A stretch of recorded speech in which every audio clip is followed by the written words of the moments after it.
Una vez más, muy buenos días, queridos hermanos, queridas hermanas. Es un gusto, es un privilegio poder estar acá este día juntos alabando, adorando a nuestro Señor a través de las canciones, a través de poder escuchar su palabra. Quisiera invitarles que podamos abrir nuestras Biblias en la carta, en el libro de Efesios, en el capítulo 2. En esta mañana vamos a estar compartiendo principalmente la porción del capítulo 2 de los versos 19 hasta el 22. Pero para poder tener un poco más de contexto, vamos a leer desde el verso 11 para poder ver qué es lo que está escribiendo Pablo a esta iglesia en Éfeso. Efesios capítulo 2, versos 11 en adelante, dice así la palabra del Señor.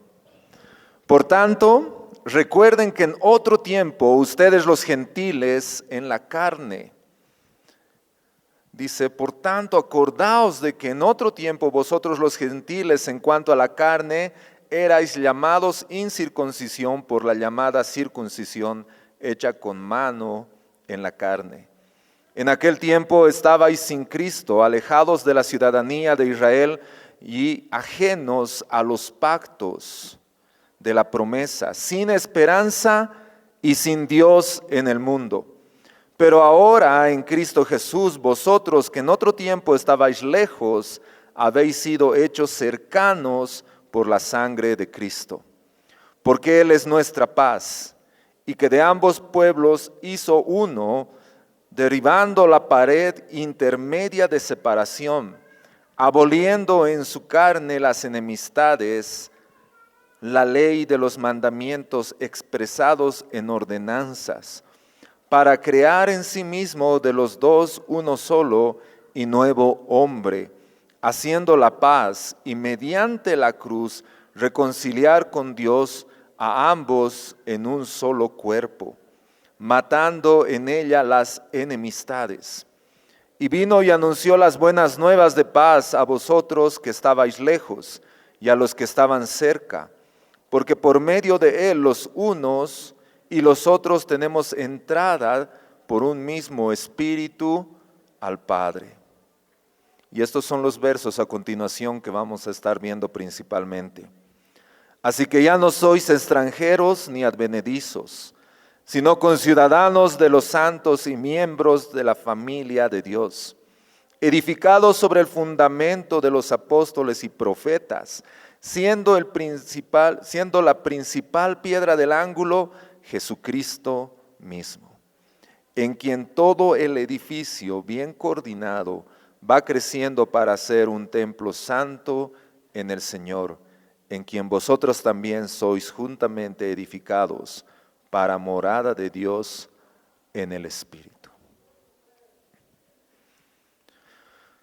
Esta carta que escribe Pablo a la iglesia de Éfeso es una carta que nos muestra principalmente que hemos recibido la gracia sobrenatural para la gloria de Dios. Pablo está escribiendo a esta iglesia y uno de los temas principales que está hablando con respecto a ello es que nosotros, y si nos hemos dado cuenta en la lectura, está hablando no solamente a nosotros como gentiles, sino está hablando de dos pueblos, tanto los de la circuncisión como la incircuncisión, o los que habían sido llamados el pueblo de Israel y nosotros los gentiles. Ambos. No está haciendo una distinción, no está diciendo solamente ustedes, solamente ellos, sino ambos han recibido la gracia sobrenatural para la gloria de Dios. La gracia que nosotros hemos recibido no es para gloria nuestra, no es para la gloria de una iglesia en particular, una congregación, sino es para la gloria de Dios. Por tanto, no solamente nos muestra un hecho sobrenatural, no solamente nos está mostrando la obra perfecta de Dios y que es para su gloria, sino al mismo tiempo nos está diciendo, por tanto, es decir, ¿para qué nosotros hemos recibido ello? Entonces vivan en la unidad sobrenatural para la gloria de Dios. Si el Señor ha hecho de dos pueblos uno solo, para su gloria, entonces, por tanto, nosotros debemos vivir en esa unidad sobrenatural. Esto no es algo natural, hermanos, esto es algo que proviene de Dios, es algo que el Señor ha planificado, que el Señor ha mostrado a través de su gracia. Y nosotros, por lo tanto, debemos vivir una vida en unidad sobrenatural para la gloria de Dios. Entonces nos está mostrando básicamente que nosotros, que este es el resultado de qué? Vemos en el primer capítulo cómo el Señor nos muestra su elección, que nosotros hemos sido elegidos. Y en el capítulo 2 comienza mostrándonos que esa elección ha sido por gracia. Nosotros somos salvos por gracia, no por obras. Entonces Dios ha derribado la pared intermedia de separación entre judíos y gentiles. Y hemos sido juntamente edificados para morada de Dios en el Espíritu. Por esta causa, dice, soy prisionero de Cristo Jesús. Pablo nos está mostrando esto en esta carta, nos está mostrando esto en estos versos. Lo interesante de esta porción que vamos a ver del verso 19 en adelante es que Pablo está mencionando tres metáforas para la iglesia, es decir, nos está mostrando cómo la iglesia puede verse de una forma figurativa. Es a través de mostrarnos que somos el pueblo de Dios, es decir, somos conciudadanos. También nos habla de la casa de Dios y el templo de Dios. Lo interesante es que las dos primeras metáforas que está utilizando, es decir, que somos el pueblo y la casa de Dios, estas metáforas son importantes. ¿Por qué? Porque nos comunican la seguridad relacional que tenemos con Dios. Si nosotros pensamos en que somos su pueblo y que somos parte de su casa, es decir, su familia, lo que nos está mostrando esa metáfora, lo que nos está mostrando la palabra de Dios, es que podemos tener una seguridad en relación con nuestro Dios. Si ustedes recuerdan, anoche el hermano Francisco compartía sobre algunos reinos que hay actualmente, en nuestra actualidad, en países de Europa principalmente. Y para ser parte de ese reino, había un requisito, había una cláusula en el documento. ¿Cuál era? Que te sometías al rey de ese lugar. Entonces, ¿qué está mostrando eso? Una relación que tú puedes llegar a tener con ese rey.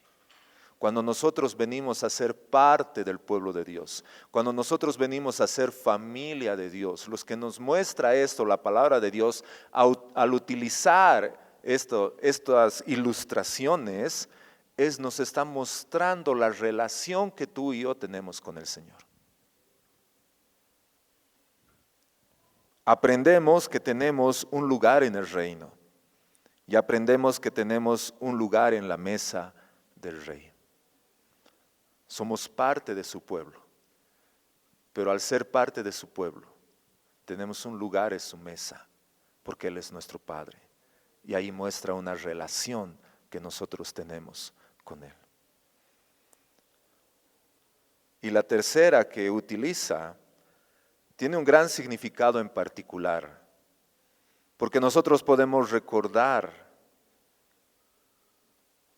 cómo el Señor habla sobre el templo. Y principalmente hablando a la iglesia de Éfeso, porque ellos, podemos recordar que se reunía la iglesia de Éfeso, eran de diferentes orígenes y etnias. Entonces, no solamente estaban derribando barreras, sino que estaban uniendo corazones de una manera más profunda. Nosotros tenemos el privilegio ahora de poder tener entre nosotros hermanos de diferentes lugares, aunque tal vez somos parte de un mismo país, aunque tenemos 2 personas o 3 que no son de origen boliviano. Y esto es algo hermoso. ¿Qué nos une? ¿Qué hace que personas de Suiza, de Estados Unidos, podamos estar juntos? Personas de La Paz, de Cochabamba, de Tarija, de Entre Ríos, podamos estar juntos. ¿Qué es lo que hace que todos podamos estar unánimes y con un solo propósito? El poder dar gloria a nuestro Dios. Solamente eso puede hacer nuestro Señor. Entonces, quisiera que recuerden esto, hermanos. Vivamos gozosos, confiados y en una vida santa, sabiendo que somos su pueblo. Vivamos gozosos. Podemos vivir gozosos, hermanos.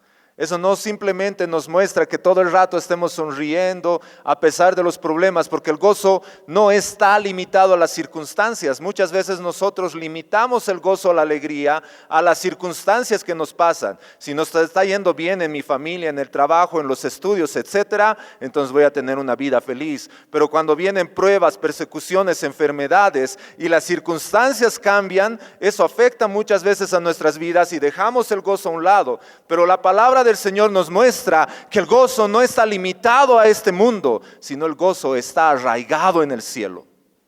Y podemos vivir gozosos, hermanos, no por lo que nos sucede aquí, sino porque somos parte de su pueblo, de su reino, y tenemos a Dios como nuestro Padre, y que Él nos ha hecho parte de su familia. Entonces podemos vivir gozosos, podemos vivir confiados. Si recuerdan lo que estábamos cantando, y gracias a los hermanos de la alabanza en lo que nos han liderado esta mañana, y si recuerdan lo que ellos decían, la fidelidad de Dios no está limitada a nuestra fidelidad. La fidelidad de Dios está arraigada a su palabra y a su nombre. Por lo tanto, nosotros podemos estar confiados en su fidelidad. No porque tú y yo seamos fieles a Dios, sino porque Él es fiel. Entonces podemos vivir confiados y en una vida santa. Y eso es lo que nos muestra esta parte. No solamente vivimos una vida normal, sino la palabra del Señor nos manda a aquellos que hemos recibido esa gracia sobrenatural, aquellos que hemos entrado al reino de Dios, nos manda la palabra que seamos como nuestro Señor. ¿Y cómo es nuestro Señor? Él es santo. Por lo tanto, nosotros debemos ser santos. Entonces, vivamos, hermanos, gozosos, confiados y una vida santa, sabiendo que somos su pueblo. Somos su pueblo. Y vamos a ver 3 puntos en esta mañana. El primer punto que nos habla con respecto a ello es piedra angular de su pueblo. Permítanme que voy a estar leyendo principalmente la versión NBLA, la Nueva Biblia de las Américas, y voy a leer nuevamente estos versos, del verso 19 al verso 22. Dice: así pues, ustedes ya no son extranjeros, ya no son extraños, sino que son conciudadanos. Lo que nos está mostrando aquí la palabra del Señor, nuevamente, como les decía, es que Él nos está diciendo, ustedes ya no son extraños, ya no son parte de otro reino. Y otra vez, recordando lo que anoche escuchábamos, no puedes tener doble nacionalidad. En el reino de Dios no puedes tener doble nacionalidad, solamente puedes tener una, y que eres parte del reino de Dios. Entonces dice que nosotros ya somos conciudadanos, ya no somos extraños, sino ahora somos parte de un pueblo. Ahora, si nosotros podemos recordar esto, viendo desde el Antiguo Testamento y cómo el Señor ha prometido eso antes. En Génesis 3, capítulo 15, después de la caída, después de que Adán y Eva habían pecado, el Señor da una respuesta inmediata a ello. Primero pregunta a Adán y le dice: Adán, ¿has comido de aquel árbol que te he dicho que no? ¿Y Adán qué hace? Lo que hacemos hasta ahora, ¿verdad? Echar la culpa a alguien. ¿No? Estás manejando auto y dos autos se chocan, aunque el otro haya estado en contrarruta, ¿quién tiene la culpa? El otro, ¿no ve? Siempre es la otra persona, eso no es novedad, hermanos. Adán, ¿has hecho esto? No, Señor, la mujer que me has dado. No solamente le está echando la culpa a la mujer, sino a Dios. La mujer, ¿qué hace? Mujer, ¿qué has hecho? No, Señor, la serpiente. ¿Y cuál es la respuesta de Dios a ello? ¿Qué es lo que Dios dice a la serpiente? La respuesta de Dios a su plan perfecto, que había sido quebrantado por el hombre, dice: y pondré hostilidad. Estoy leyendo otra versión, la versión NTV, para que se entienda esta parte. Dice: y pondré hostilidad entre tú y la mujer. Recuerden que está hablando a la serpiente. No está hablando a su marido, por si acaso. Así que no estén codeando ahí, a ver. No. Le está hablando a la serpiente. Y voy a poner hostilidad entre tú y la mujer, y entre tu descendencia y la descendencia de ella. ¿Se han puesto a pensar alguna vez en eso? ¿Que la serpiente tiene descendencia? Interesante, hermanos. Entre tu simiente, dice la Reina Valera, y la simiente de la mujer. Su descendiente te golpeará en la cabeza y tú le golpearás en el talón. Recuerden, está hablando la serpiente y la mujer. Y Dios está hablando a la serpiente y le está diciendo esta palabra. Entonces, ¿qué es lo que está diciendo en otro sentido? Es que a partir de ese momento nosotros podemos ver a lo largo de la historia de la redención, a lo largo del texto bíblico, que hay dos simientes que van paralelas. La simiente o la descendencia de la serpiente y la descendencia de la mujer. Entonces, esto es algo que nosotros tenemos que prestar atención, porque otra vez, a lo largo del texto bíblico, va a ser evidente estas dos descendencias. Pasado un capítulo más allá, hay dos hermanos. ¿Qué sucede? Hay dos hermanos que están ahí llevando su ofrenda a Dios, y Dios dice que le agrada a uno y el otro no. ¿Qué hace ese otro hermano? Lo mata. ¿Ven la descendencia? Y podemos ir viendo que a lo largo de la historia se van manifestando esas dos descendencias, esos dos pueblos. Pero hay una promesa que le dice Dios a la serpiente, refiriéndose de la mujer, su descendiente. ¿Quién iba a ser el descendiente? Cristo. Jesucristo. su descendiente, te va a golpear en la cabeza. Oh muerte, ¿dónde está tu aguijón? Yo sepulcro tu victoria. Sorbida es la muerte en victoria.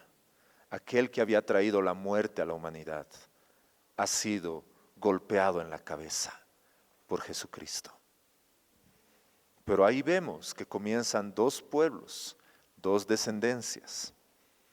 Capítulos más adelante, en el capítulo 12 de Génesis, nos muestra otra promesa. Una promesa que le hace un hombre, Abraham. Y dice la palabra, y el Señor dijo a Abraham, vete a tu tierra, de entre tus parientes, y de la casa de tu padre, a la tierra que yo te mostraré. Haré de ti una nación grande, y te bendeciré, engrandeceré tu nombre y serás bendición. Bendeciré a los que te bendigan, y al que te maldiga, maldeciré. En ti serán benditas, ¿quiénes? Todas las familias de la tierra. Aclaración. Está mostrando 4 puntos principales la promesa abrámica. El primero, una tierra, un lugar. Segundo, una nación. Tercero, que el Señor iba a estar siempre y constantemente con Abraham bendiciéndole. Y la cuarta es, en ti serán benditas todas las familias de la tierra. La promesa y la cuarta y la última no está dando una promesa universal, no dice que van a ser benditas todas las naciones, no. La palabra es clara al mencionar en ti van a ser benditas todas las naciones. Y los que no estén en ese pueblo, los que no estén en esa descendencia, pues no lo van a hacer.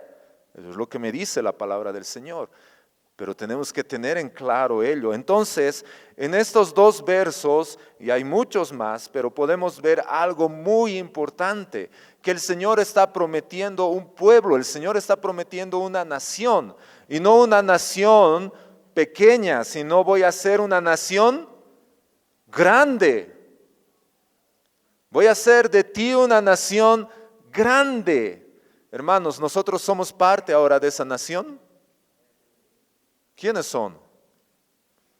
Ya, si el de tu lado no ha levantado, o es una de dos, o está distraído durmiendo, o al final podemos orar. Hermanos, somos parte de esa nación, somos parte de ese pueblo. ¿Y quién ha dado esa promesa? Dios. Dios ha dado esa promesa, el Señor ha dado esa promesa, y esa promesa nosotros la vemos cumplida, no porque tú y yo somos parte de los llamados la circuncisión, no porque seamos judíos o israelitas de nacimiento, sino porque el Señor ha derribado esa pared que separaba a los judíos de los gentiles en Cristo Jesús, y ahora tú y yo podemos ser parte de esa nación. Y eso por gracia, eso por obra del Señor, no ha sido de nosotros, eso es del Señor. Y Jesucristo es la piedra angular de su pueblo, es decir, es el fundamento sobre el cual está creciendo esa nación. Es ese fundamento por el cual nosotros podemos decir que somos parte de ese pueblo, que podemos ser parte de esa nación, que podemos estar y ser conciudadanos. Esto es algo que nos hace pensar mucho, hermanos. Qué hermoso es ser parte de esto. Y podemos recordar en el Nuevo Testamento lo que compartía y lo que predicaba Jesús. Dice que la primera vez que él predicó, después de su bautizo y después de haber sido tentado, caminaba por las aldeas, caminaba por ahí, predicando y diciendo, arrepiéntanse. El reino de los cielos se ha acercado. El Señor está mostrando un reino, el Señor está mostrando un pueblo, el Señor está mostrando su promesa escrita, que en el Señor, en Cristo Jesús, nosotros vamos a poder ser parte de esa nación, vamos a poder ser parte de ese pueblo. No por obras, no porque aquí los varones nos hayamos circuncidado, no porque hayamos sido fieles, sino porque el Señor es fiel en cumplir su promesa. El Señor es fiel en cumplir su palabra. A veces tarda, hermanos, y no tarda porque el Señor, lo voy a decir con mucho amor, sea paseño y se atrase. Porque el Señor conoce tu corazón y mi corazón y sabe lo que necesitamos. Y es algo que tenemos que aprender, hermanos, a esperar. ¿A quién le gusta esperar? Difícil. ¿A quién le gusta esperar? Ahora, la siguiente pregunta, ¿a quién le gusta ser esperado? ¿No ve? Es interesante ello, ¿no? No sé, ya pues, ya es tarde, sí, pero cuando nos atrasamos, por favor, ya pues, yo también te he esperado. Pero el Señor, hermanos, no tarda en cumplir sus promesas. El Señor las cumple. Y todas las promesas, dice la palabra, son cumplidas en Jesucristo. Todas las promesas de Dios son cumplidas en Él, en el Señor, en Cristo Jesús. Y una de sus promesas era que todas las familias íbamos a ser parte de esta nación. Íbamos a ser parte de su pueblo. Pero no solamente se queda ahí estos versos que nos está hablando la palabra del Señor, y esto nos lleva al segundo punto, que es piedra angular de su casa. Continúa diciendo, sino que son conciudadanos de los santos y son de la familia de Dios. Están edificados sobre el fundamento de los apóstoles y profetas, siendo Cristo Jesús mismo la piedra angular. Qué hermoso es esto, hermanos. Sino que somos conciudadanos de los santos y son de la familia ¿de quién? De la familia de Dios. Somos parte de su familia. Ya no somos extraños, ya no somos extranjeros y no somos solamente o simplemente parte de su pueblo, sino que somos parte de la familia de Dios. Ustedes recuerdan cuando Jesús estaba aquí y cuando le dijeron, Señor, enséñanos a orar. ¿Cómo comienza esa oración?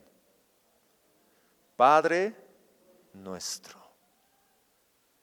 Si nos damos cuenta, lo que nos muestra estos versos, lo que nos está mostrando la palabra del Señor, es no simplemente en que somos parte del pueblo de Dios, sí es verdad, hemos hablado que somos parte del pueblo, pero una verdad un poco más profunda es que somos parte de su familia.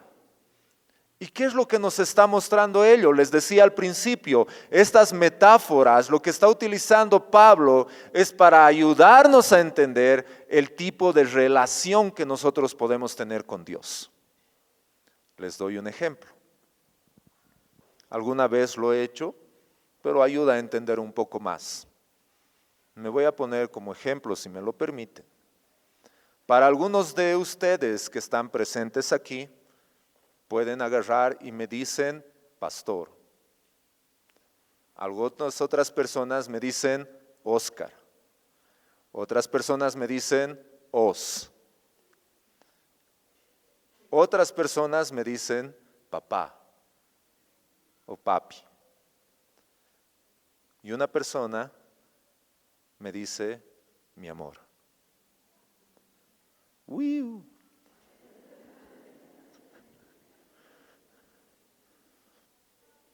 Estamos hablando de la misma persona. ¿Cuál es la diferencia? El tipo de relación. Con algunos, con los jóvenes, las personas que ya nos conocemos de muchos años, ellos muy difícilmente me van a decir pastor, y cuando me dicen pastor se sonríen, ¿no? Dicen, ¿cómo es pastor? Y se ríen. Y no es falta de respeto. Hay otras personas que recién nos hemos conocido y tal vez me digan pastor o Oscar. No hay problema. Pero la diferencia está en el tipo de relación que pueda haber. ¿Saben qué es lo hermoso de esto, hermanos? La relación que nosotros teníamos con Dios antes era que éramos sus enemigos. Estábamos perdidos, estábamos muertos, estábamos alejados de Dios. Cada uno hacía lo que bien le parecía. Nadie busca a Dios, nadie hace lo bueno, todos nos hemos desviado. Estábamos muertos en nuestros delitos y pecados. Pero gracias damos a Cristo Jesús, que estando separados de Dios, estábamos bajo su ira, pero Jesucristo ha venido, ha tomado nuestro lugar en la cruz y ha dicho, Padre, perdónalos porque no saben lo que hacen. Y ahora el Señor nos puede llamar a ti y a mí, hijos, por esa obra perfecta. Entonces ya no estamos bajo esa ira, ya no estamos bajo el temor, ya no estamos pendientes de que si el Señor se va a enojar con nosotros. No, hermanos, podemos tener entrada al trono de la gracia. ¿Por qué? Porque somos sus hijos, somos parte de su familia. Tú y yo somos hijos de Dios. Somos hijos del Dios vivo. Recuerdo una vez, justamente estaba acá en el colegio cuando estaba trabajando como pastor y estaba en una reunión muy importante. Estábamos resolviendo un caso. Teníamos las dos familias, teníamos algunos profesores, la directora y estaba yo. Y estábamos en un momento un poco tenso.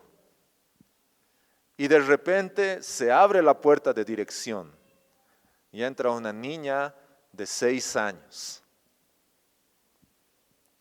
Y entra tranquila, sin ninguna vergüenza, y se acerca a su papá.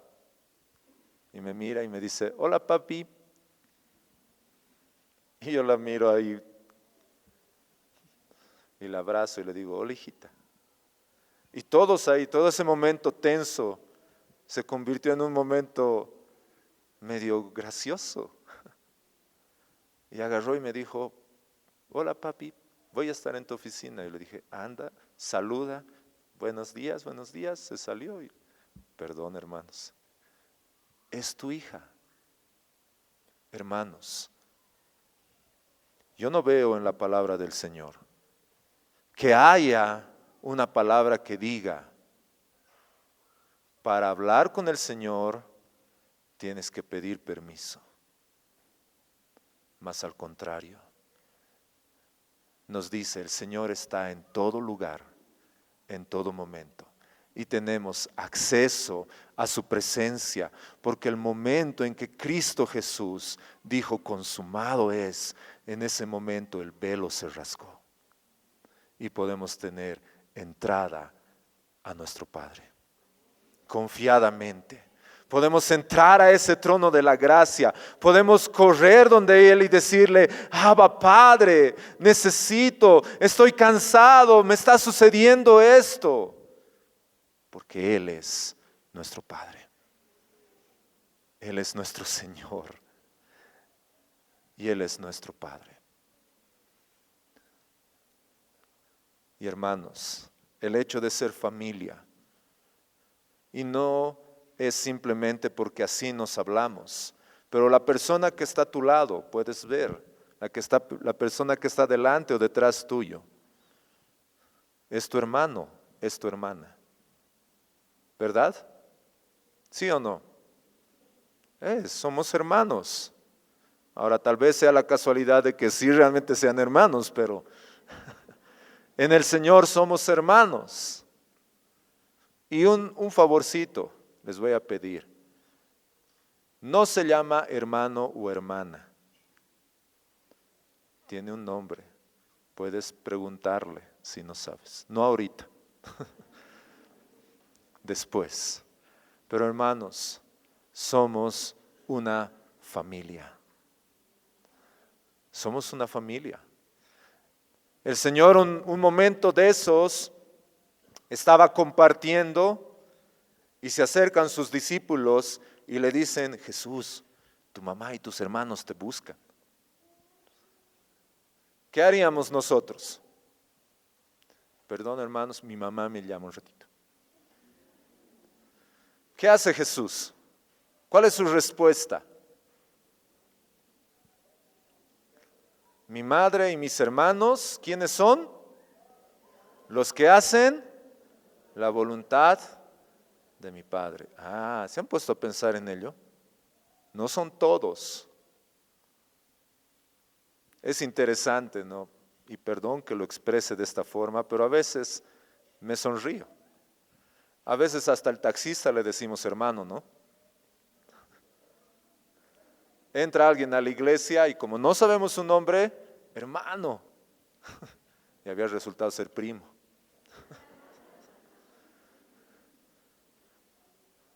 La palabra es clara al mostrarnos una verdad muy profunda.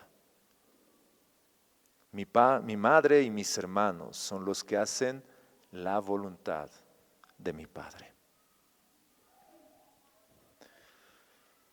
El Señor nos muestra esta segunda verdad a través de su palabra. Conciudadanos de los santos. Y son de la familia de Dios. ¿Cómo es la relación que tenemos entre nosotros como familia? ¿Verdaderamente vivimos de esa forma? ¿Vivimos agradecidos con lo que el Señor ha hecho en nuestras vidas? ¿Vivimos, como les decía al principio, gozosos, confiados y en una vida santa? ¿Podemos tener eso en nuestra mente? De que somos verdaderamente una familia, no simplemente los domingos, no simplemente en el grupo pequeño, sino que verdaderamente y para ese tiempo ellos comprendían bien el significado de ser familia, el significado de ser parte del pueblo. Ellos muchas veces dice que agarraban sus cosas, lo vendían y ese dinero lo ponían a disposición de todos. Y alguna vez alguien me preguntaba y me decía: ¿y por qué no hacemos eso ahora? ¿Cómo es, hermanos? ¿Quiénes dicen amén? Solo nos sonreímos, ¿no? Cuesta,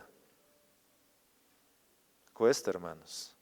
Pero yo les digo una verdad: tenemos que aprender a ser familia. Lo que yo tengo no es mío, sino es del Señor. Y si el Señor me dice: haz esto con ello, lo hago, hermanos. Para los que me conocen, saben que muchas veces yo hago eso.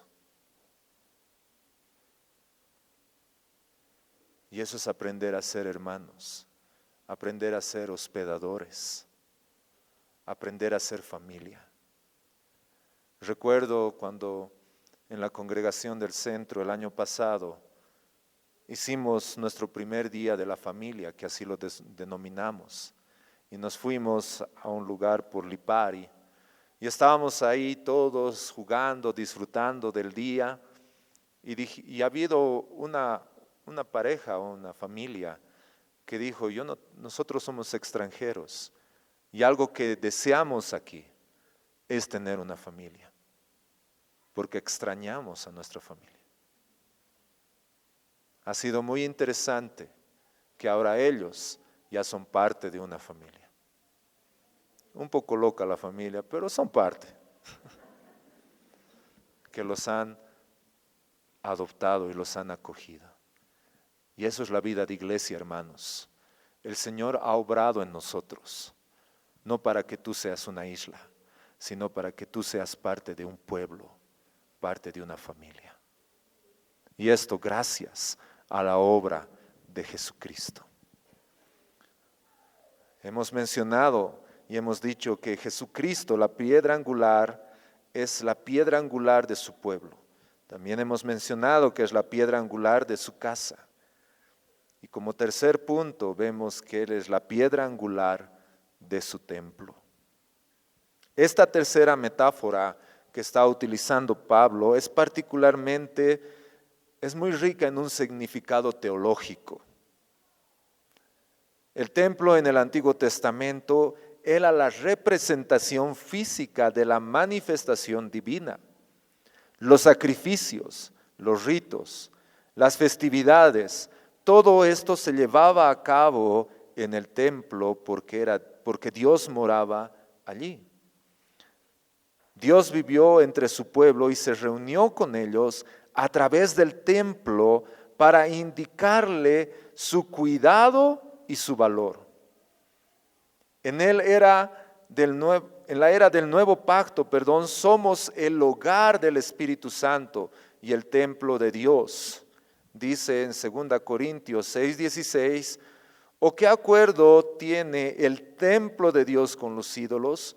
Porque nosotros somos el templo del Dios vivo, como Dios dijo, habitaré en ellos y andaré entre ellos y seré su Dios y ellos serán mi pueblo.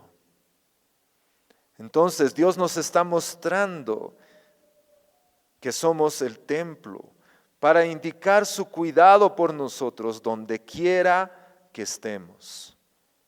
Somos y para indicarle que somos algo valioso para nuestro Dios, sea cual sea la situación.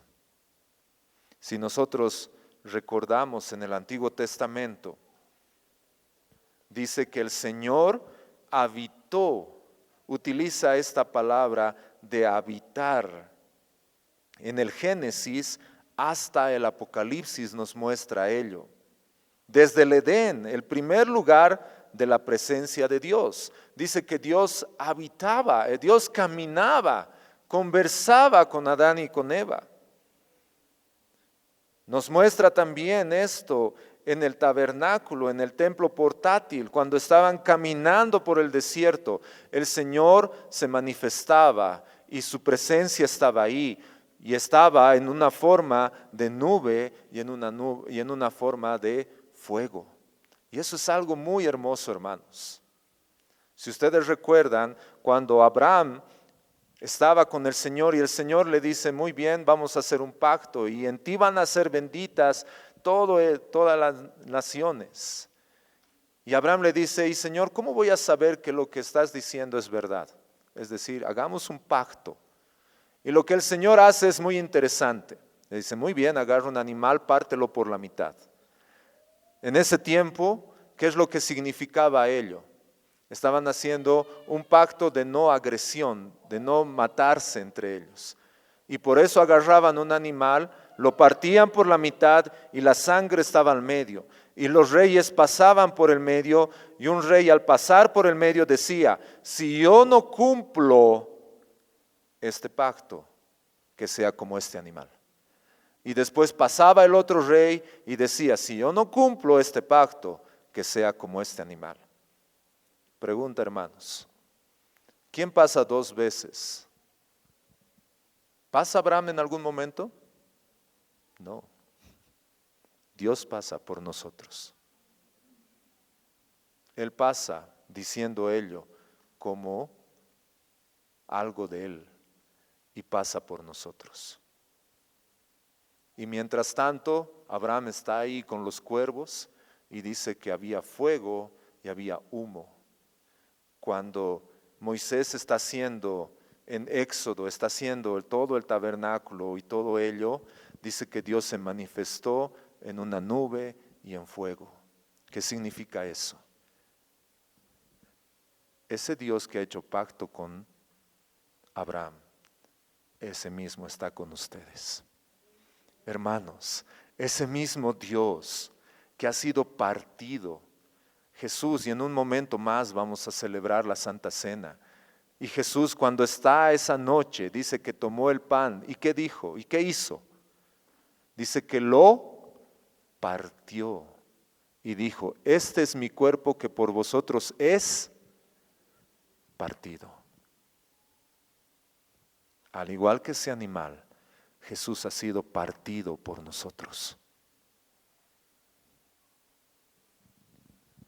El tabernáculo, donde estaba la presencia de Dios, donde Dios se manifestaba. Si el tabernáculo está con nosotros, tenemos el cuidado y la protección de Dios. Cuando el arca no estaba, el pueblo se desesperaba, el pueblo se sentía desprotegido, no estaba su Dios con ellos, se sentían amenazados por los extranjeros, se estaban siendo amenazados por sus enemigos. Pero cuando venía la presencia del Señor, ellos podían tener seguridad, ellos podían tener confianza, estaban gozosos. David, al ver el arca, no tuvo vergüenza, él se subió sus vestidos y comenzó a danzar porque estaba la presencia de Dios. Hermanos, ahora la presencia de Dios no está en un lugar como el templo en ese tiempo, sino que habita en medio de nosotros, como su templo, que somos tú y yo.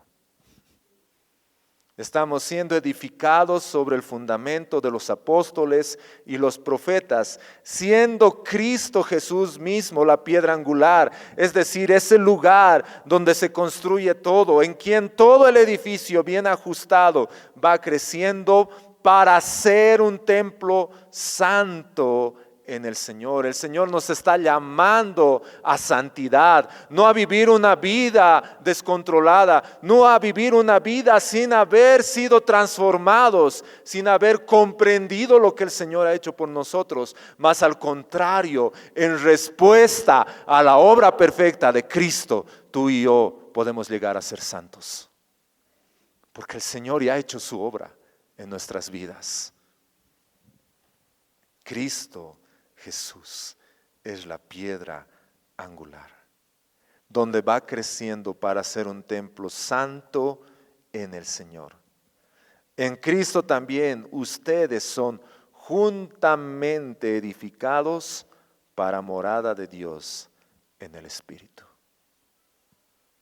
Hermanos, como iglesia, y hemos estado hablando este tiempo en las sesiones con respecto a que Cristo y la iglesia es columna y baluarte de la verdad.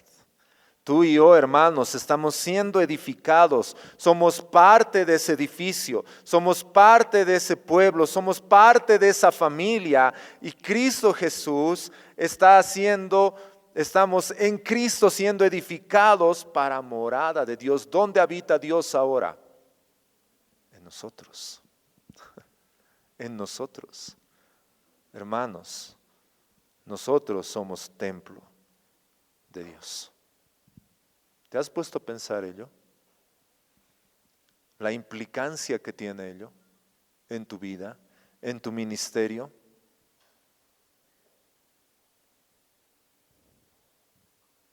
Hermanos, qué privilegio es esto.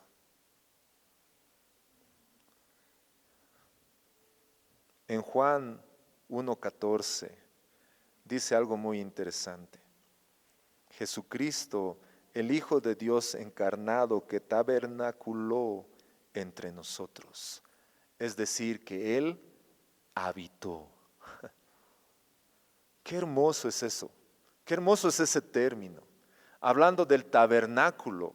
Es decir, que esa presencia que tenían en el Antiguo Testamento, que era manifestada en un lugar físico, en un lugar que tenía paredes, que tenía cortinas y otras cosas más, donde Dios podía manifestarse, ahora dice que Jesucristo ha habitado entre nosotros. Dios mismo habitó. Y en Apocalipsis 21:16, donde nos muestran dimensiones cúbicas de la Nueva Jerusalén, sugieren que el cielo es nuestro último templo. Es el lugar donde estamos yendo, hermanos. Donde tú y yo vamos a estar un día. ¿Saben qué es lo hermoso? En el Antiguo Testamento, una vez al año, una persona podía entrar hasta el lugar santísimo, llevando el sacrificio, llevando la sangre. Y cuando salía vivo, porque si no tenía una cuerda amarrada en el pie para sacarlo, porque nadie podía entrar. Y cuando salía, había una fiesta. ¿Por qué? Porque Dios ha perdonado sus pecados. Pero esto lo hacían cada año. Imagínense, hermanos, si estos retiros que tenemos anualmente tendríamos que hacer ello. No sé quién de los pastores nos animaríamos a entrar con una cuerda, por si acaso. Y todos los demás allá afuera en el patio, por favor, esperen. Jesucristo, como dice en Hebreos, que Él es el Cordero y el Sumo Sacerdote, que Él mismo ha tomado su propio sacrificio y ha entrado hasta la presencia del Padre. Y algo que nos muestra la palabra del Señor, una evidencia de que ese sacrificio ha sido aceptado, es que Jesús ha resucitado. Él ha salido vivo de la presencia del Señor y ha dicho, no solamente tienen un año de perdón, sino tienen una eternidad de perdón, viviendo con el Señor eternamente y para siempre. Porque ese sacrificio ha permitido que nosotros podamos hacer. Que tú y yo podamos ser parte de ese pueblo, que tú y yo podamos tener esa certeza de que un día, hermanos, un día, pero por favor, yo quiero aprovechar este momento con los últimos acontecimientos y les digo con mucho amor. A veces nos preocupamos en cuándo va a venir el Señor y buscamos señales, ¿no? Yo creo que este avivamiento, como leía en el Facebook alguien que puso, ¿no? Este avivamiento es el último antes de que el Señor nos arrebate. Ya. Pero hermanos, nosotros no debemos vivir pendientes en cuándo. Nosotros debemos vivir gozosos en que Él va a volver. Él sabe cuándo. Nosotros no. Pero nosotros podemos tener la seguridad y la certeza de que el Señor va a venir y nos va a llevar juntamente con Él. Y vamos a estar por la eternidad con nuestro Señor. Los tiempos no nos corresponden a nosotros. Ahora no digo y estoy contradiciendo la palabra que debemos estar atentos, sí, hermanos, pero eso no con un temor, sino con un gozo, con una alegría. Y les doy un ejemplo o una ilustración. ¿Por qué un niño puede agarrar ahora, llamar a su papá, papi, ¿ya estás viniendo? ¿Por qué pregunta el niño eso? O le manda un mensaje y le dice, ¿ya están volviendo? ¿Cuál es la intención? No. Saber si tiene más tiempo para seguir jugando, para hacer, o si ya está cerca, ponerse a hacer sus tareas, ¿no ve? Es así. ¿No? Y cuando a mí me llaman a veces mis hijas, papi, ¿ya estás volviendo? ¿Por qué? ¿Por qué quieres saber? No, solo estoy preguntando, ¿no? Hermanos, ¿por qué queremos saber cuándo el Señor va a venir? ¿Te preocupa cómo está tu vida? Ponte a cuentas ahora y vive una vida tranquila, sabiendo que tu Padre, tu Señor, ha prometido que va a volver y te va a llevar con Él. Entonces nosotros podemos vivir, como les decía al principio, vivamos gozosos, confiados y en una vida santa, sabiendo que somos su pueblo. No esperando ser su pueblo, porque la promesa de Dios no nos habla en que vamos a ser, sino la promesa de Dios se ve cumplida ahora. Somos su pueblo. Entonces tenemos esa seguridad, tenemos esa certeza en nuestro Señor. Amén. Nos pondremos de pie, hermanos.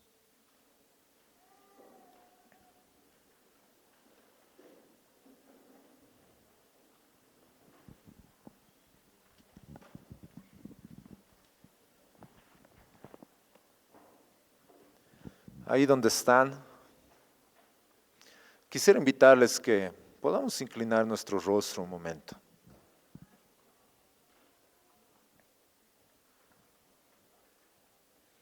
Si nos hemos dado cuenta en estos versos, una palabra que varias veces se repite es santo, un pueblo santo, una nación santa, un pueblo escogido, una nación.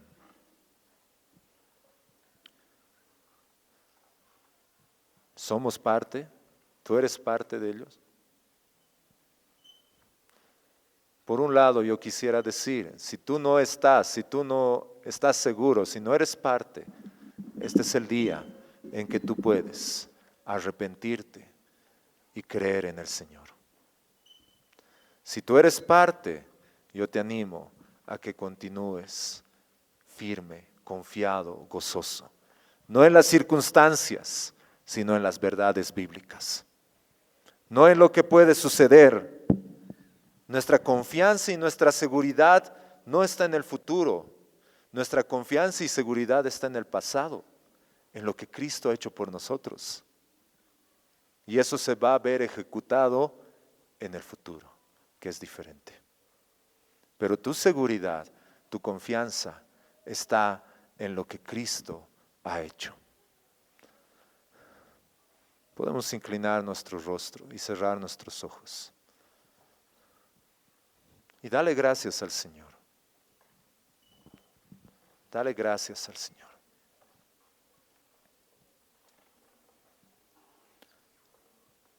Señor, queremos darte gracias. Gracias por este día, Señor. Señor, gracias porque podemos tener esa confianza.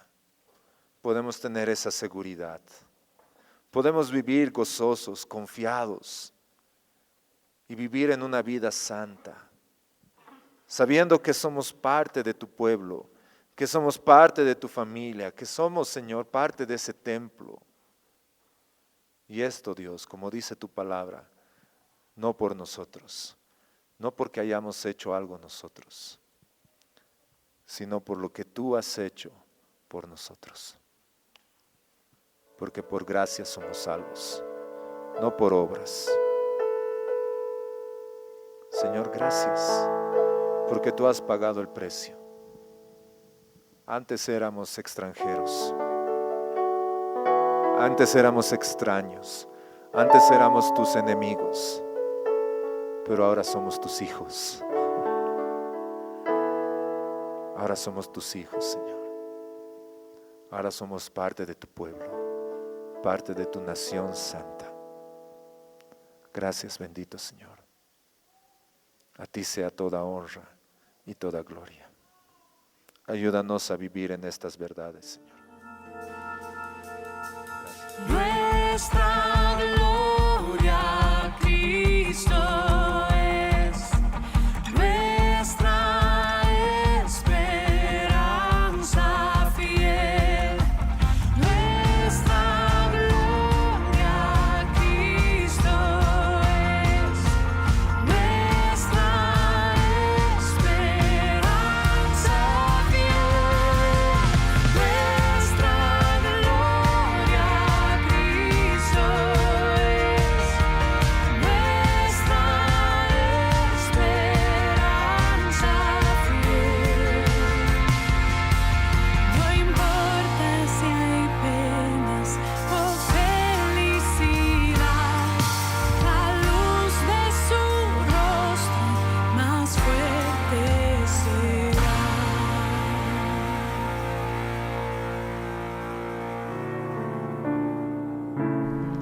Esperamos que el mensaje de hoy haya sido de bendición para tu vida.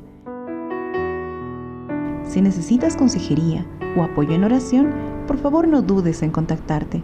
Escríbenos a los siguientes números de WhatsApp.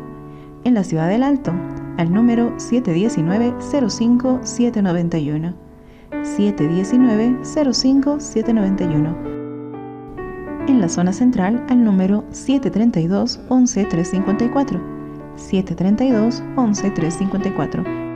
En la zona sur, al número 75 25 70 56. 75 25 70 56. Que Dios te bendiga.